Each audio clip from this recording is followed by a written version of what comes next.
British সাম্রাজ্য কাঁপতো যার নামে, যার একটা ঘোষণায় ঘুম হারাম হয়ে যেত ইংরেজদের।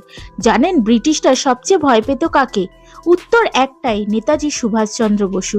তিনি শুধু একজন নেতা নন, তিনি ছিলেন ব্রিটিশদের জন্য সবচেয়ে বড় হুমকি।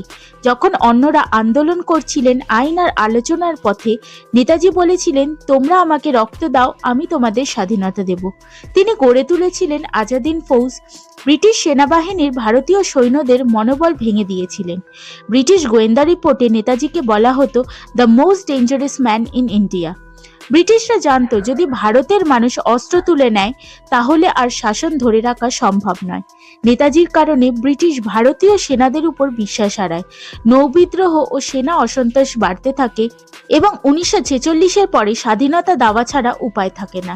আর সবচেয়ে বড় রহস্য নেতাজির মৃত্যু। আজও নিশ্চিত করে কেউ বলতে পারে না তিনি কি বিমান দুর্ঘটনায় মারা যান নাকি বেঁচে ছিলেন গোপনে। এই রহস্য ব্রিটিশদের ভয় আরো বাড়িয়ে দিয়েছিলেন। তাই ইতিহাস বলে ব্রিটিশরা সবচেয়ে ভয় পেত নেতাজি সুভাষচন্দ্র বসুকে। আপনার কি মনে হয় কমেন্টে লিখুন। আর এমন শক্তিশালী ইতিহাস জানতে সাবস্ক্রাইব করুন এক্সপ্লোর হিস্ট্রি উইথ মি।